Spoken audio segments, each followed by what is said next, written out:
이번 정부 조직 개편은 일자라는 국민주권정보의 실현을 위한 설계도입니다.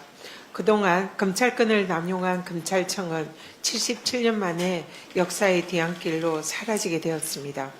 공소청과 중수청 신설을 통한 검찰의 수사 기소의 완전한 분리는 검찰개혁의 첫걸음입니다. 수사 요구권의 문제와 비대해진 경찰 권력의 민주적인 통제 방안 등 추후 과제는 국민을 최우선에 두고 흔들림 없이 나머지 검찰개혁 과제를 완수하겠습니다. 미국에 구금된 우리 근로자들이 이재명 대통령의 신속 해결 대응 지시 24시간 만에 석방 교섭이 마무리돼서 전세기를 타고 무사히 귀국할 예정입니다.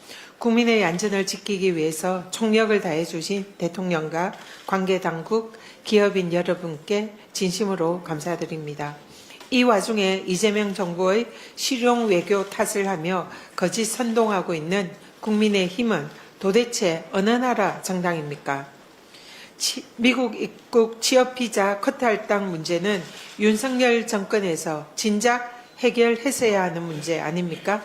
자신들의 외교정책 실패를 자성하기는커녕 문제 해결을 하려는 이재명 정부에게 잘못을 떠넘기고 정쟁화하는 국힘의 적반하장이 기가 막힐 따름입니다.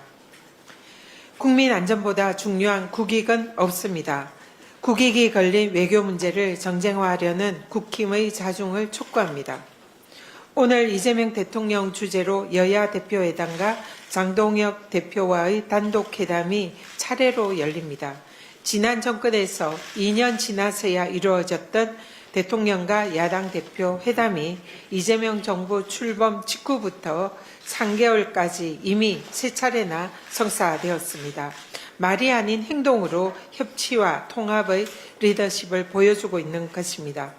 이번 회담은 내란으로 훼손된 민생경제를 회복시키기 위한 대통령의 노력에 여야가 함께 뜻을 모으는 자리여야 합니다. 내란 청산이 곧 국민 통합이고 진정한 협치의 첫걸음입니다. 장동혁 대표는 이재명 대통령이 제1야당 대표에게 내미는 통합과 협치의 손을 함께 잡아주기를 기대합니다. 지난주 법사위 청문회에서 검찰의 수사권 박탈의 필요성이 다시금 확인이 되었습니다. 건진법사 관봉권 띠지 분실 사건과 관련해서 이를 은폐하려는 검찰 측 증인들은 위증까지 감수하면서 검찰의 증거인멸 의혹을 감추려는 추악한 민낯을 드러냈습니다. 검찰의 공작을 검찰이 수사하게는 할 수 없는 것 아닙니까? 진상규명을 위한 상설특검 도입을 강력히 추진하겠습니다.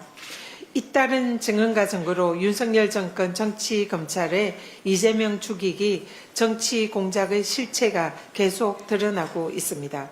대북 송금 사건은 이재명 경기도지사와 관련 없다고 인정을 했던 배상윤 KH 회장에 이어서 또 법사위 증언에서 쌍방울 대북 송금 사건에 이재명과 이하영을 끼워 맞춰 넣어야만 살 수 있다라고 검찰이 압박했다는 조경식 KH그룹 부회장의 증언은 충격 그 자체입니다.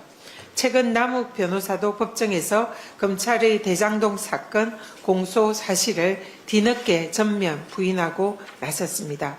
김성태 전 쌍방울 회장의 대북 사업 빌미의 주가 조작 시도 정황을 담은 국정원 보고서도 뒤늦게 드러나고 있습니다.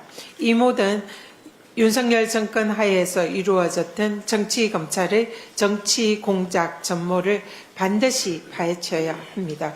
별도의 특검이 필요하다 생각합니다. 윤석열 정권의 권력 범죄를 조직적으로 뒤엎으려는 정치검찰 반드시 법의 심판대에 세우겠습니다. 이상입니다.